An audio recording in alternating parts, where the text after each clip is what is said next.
پتہ نہیں وہ کب آیا تھا، سیرت کو اس انسان کی سرکت پر بہت غصہ آیا۔ اس کے دل میں بدگمانی آ چکی تھی اس انسان کے لیے۔ بدگمان ہونا اس کی ایک بہت بری عادت تھی۔ کہاں چلے گئے تھے تم؟ تمہیں ہوا کیا ہے؟ تم جانتے ہو ہم یہاں کیا کرنے آئے ہیں؟ وہ جیسے ہی آفس میں داخل ہوا تو آحد نے سوالوں کی بوچھاڑ کر دی۔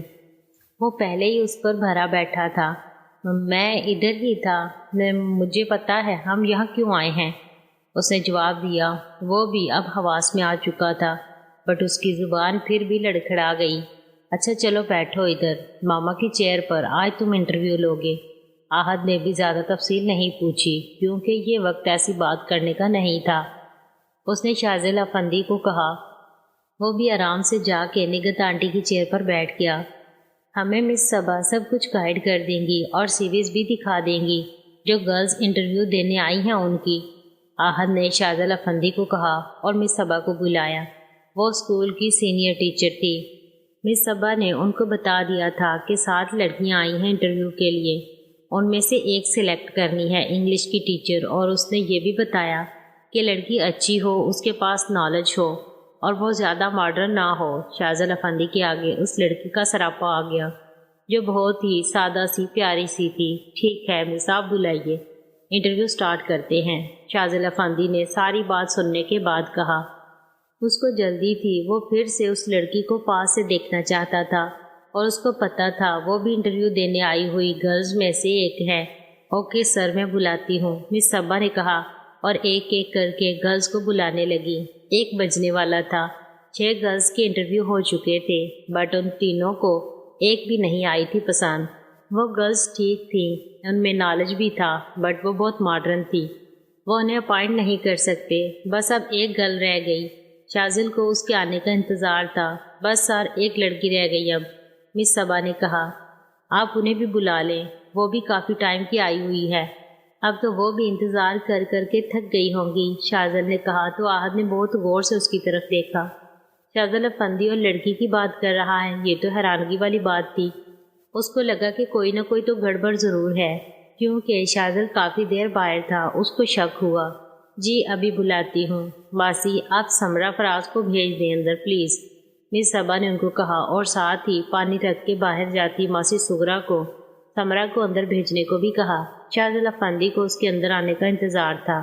سمرا بیٹی آپ جائیں اندر، آپ کو بلا رہے ہیں سر اور ٹیچر صاحبہ۔ وہ لوگ جو اب گرلز کو جاتے دیکھ رہی تھی ایک دم سے ماسی کی آواز پہ چونکی۔ ماسی ان کو پیغام دے چکی تھی۔ تم جاؤ سمو، میں ادھر ہی ہوں، سیرت نے کہا۔ وہ اندر نہیں جانا چاہتی تھی، اس کو پتا تھا وہی انسان اندر ہوگا۔ وہ ڈرتی نہیں تھی اور اس وقت وہ اس کا سامنا نہیں کرنا چاہتی تھی۔ نہیں میں نے نہیں جانا، اگر اکیلے جانا ہوتا تو تمہیں کیوں لے کر آتی ساتھ، سمرا نے کہا۔ وہ ایسے ہی کرتی تھی، ہر کام کے لیے اس کو ساتھ لے کے جاتی تھی کیونکہ سیرت میں بہت ہی کانفیڈنس تھا۔ لیکن بعد میں بھی تو تمہیں اکیلے ہی آنا ہے ادھر، اس نے کہا۔ بعد کی بعد میں دیکھی جائے گی، تو چل ساتھ۔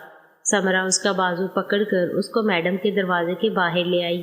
اچھا چلتی ہوں، ہاتھ تو چھوڑو، مجبوراً اس کو جانا پڑا۔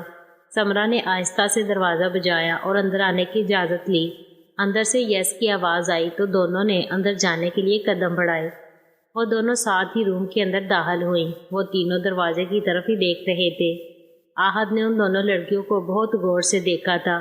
وہ دونوں ہی سمپل تھی، ایک وائٹ اور پنک ڈریس میں تھی اور ایک گرے کلر کے۔ یہ دونوں گرلز ان 6 گرلز سے بہت مختلف تھیں۔ آحد نے شاذل کو دیکھا، اس کی آنکھوں میں ایک عجیب سی چمک تھی۔ وہ سمجھ گیا تھا کہ بات کیا ہے۔ اس کا شک یقین میں بدل گیا کہ کوئی تو بات تھی جو شاذل ایسے بات کر رہا تھا لڑکی کی۔ سیرت بھی حیران ہو چکی تھی سامنے اس انسان کو دیکھ کے۔ وہ اس کو میڈم کا بیٹا سمجھ رہی تھی۔ اس نے بس ایک نظر اوپر دیکھا، پھر نظریں جھکا لیں۔ سیرت اور سمرا نے ان تینوں کو سلام کیا۔ ان تینوں نے سلام کا جواب دیا اور مس صبا نے دونوں کو بیٹھنے کا کہا اور خود باہر چلی گئی۔ ان کی کوئی ضروری کال آ گئی تھی۔ سمرا فراز، شاذل افندی نے خود پر کنٹرول کرتے ہوئے سمرا کی سی وی اٹھائی اور نام دہرایا۔ جی سر، میں ہوں سمرا فراز، اپنا نام سن کے سمرا نے کہا۔ آحد ان کی طرف دیکھ رہا تھا۔ اس نے سمرا کی زبان کی لڑکھڑاہٹ بخوبی سنی تھی۔ شاذل ایک دم سے چونکا اور اس نے اوپر ان دونوں کی طرف دیکھا۔ میں بتاتی ہوں آپ کو سر، میرا نام سیرت کریم ہے اور سمرا فراز میری دوست ہے۔ یہ مجھے اپنے ساتھ لے کے آئی ہے اور انٹرویو بھی اس کا ہے، میرا نہیں۔ اب آپ نے جو بھی پوچھنا ہے سمرا سے پوچھ سکتے ہیں۔ اوکے سمرا بھی، میں جا رہی ہوں باہر۔ آئی ایم سوری سر، اگر آپ لوگوں کو میرا یوں بولنا برا لگا تو۔ سیرت نے بھی اس کی آواز میں ڈر محسوس کر لیا تھا، اس لیے اس نے بول دیا جو بھی اس کے منہ میں آیا اور سوری کر کے آفس سے اٹھ کے باہر نکل گئی۔ وہ تینوں اس کے اس طرح اچانک بولنے پر حیران ہو گئے تھے، پر وہ اب باہر جا چکی تھی۔ شاذل جس نے اس کو ایک نظر دیکھا تھا تو اس کی حالت ایسی ہو گئی مجنوں جیسی، اور اب وہ اس کے سامنے تھی اور بول رہی تھی۔ اس کے دل کی دھڑکنوں میں عجیب ہلچل مچ چکی تھی۔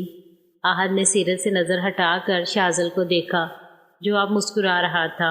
اوہ تو یہ بات ہے، احد ایک دم سے بولا تو شاذل اور سمرا نے اس کی طرف دیکھا، مگر شاذل کی گھوریاں دیکھ کر وہ آگے کچھ نہیں بولا۔ شاذل نے بھی خود کو سنبھالا اور سمرا سے ایک دو سوال پوچھے۔ اس نے جواب دے دیے۔ آئی ایم سوری سر، میری دوست کی طرف سے میں آپ کو سوری کرتی ہوں۔ میری دوست دل کی بہت اچھی ہے، بٹ کبھی کبھی تھوڑا کڑوا اور تیکھا بول جاتی ہے، سمرا نے انٹرویو دینے کے بعد کہا۔ اٹس اوکے مس سمرا، آپ کی فرینڈ نے کچھ غلط نہیں بولا، شاذل افندی نے اس کو کہا۔ احد حیرانگی سے دیکھ رہا تھا کہ آج شاذل کیسے بیہیو کر رہا ہے۔ اگر کوئی اور لڑکی ایسے کرتی بات تو شاذل کو کتنا غصہ آنا تھا، اور اب وہ نارمل تھا، بٹ وہ چپ رہا۔ آپ اپنا نمبر دے دیجئے، جو بھی جواب ہوا وہ ہم کال کر کے آپ کو انفارم کر دیں گے، احد نے اس سے کہا۔ جب وہ جانے لگی تو سوری سر، بٹ میرے پاس سیل نہیں ہے، میں آپ کو اپنی فرینڈ سیرت کا نمبر دے دیتی ہوں۔ اس نے نمبر لکھوایا اور باہر نکل گئی۔ شاذل افندی نے یہ نمبر حفظ کر لیا تھا، اب اس کو یہ کبھی نہیں بھول سکتا تھا۔ احد کو بھی سمرا بہت اچھی لگی تھی، سادہ سی۔ انٹرویو ختم ہو چکا تھا، وہ لوگ بھی جانے کے لیے کھڑے ہو گئے۔ شاذل افندی کے ہونٹوں پر ایک عجیب سی مسکراہٹ تھی اور آنکھوں میں چمک جو احد نے آج تک نہیں دیکھی تھی، بٹ اس نے کچھ نہیں پوچھا تھا ابھی اس سے۔ سیرت آفس سے باہر ہال میں آ گئی تھی، بٹ وہاں کوئی نہیں تھا، سو اس نے بھی ادھر بیٹھنا ضروری نہیں سمجھا اور باہر آ گئی۔ باہر آ کر وہ کوریڈور میں پلر کے ساتھ کھڑی ہو گئی۔ کچھ بچوں کو چھٹی ہو گئی تھی، وہ گھر جا رہے تھے، وہ ان کو دیکھنے لگ گئی۔ موسم بہت اچھا ہو چکا تھا، ایسے لگتا تھا کہ بارش ضرور ہوگی۔ اس نے اندر سے آنا نہیں تھا، اگر وہ انسان نہ ہوتا تو اس کو شک تھا کہ وہی میڈم کا بیٹا ہے، بٹ جب وہ اندر گئی اس کا شک یقین میں بدل گیا۔ وہ اس کی بے باک نظروں کو خود پر جمع دیکھ چکی تھی، اگر وہ کچھ دیر اور اندر بیٹھتی تو اس کے منہ سے کوئی نہ کوئی غلط بات نکل ہی جانی تھی۔ سو اس نے آفس سے باہر آنا ہی ضروری سمجھا، اور وہ سمرا کو بھی کانفیڈنس دلانا چاہتی تھی تاکہ وہ اچھے سے انٹرویو دے سکے۔ اب وہ سمرا کے باہر آنے کا ویٹ کر رہی تھی۔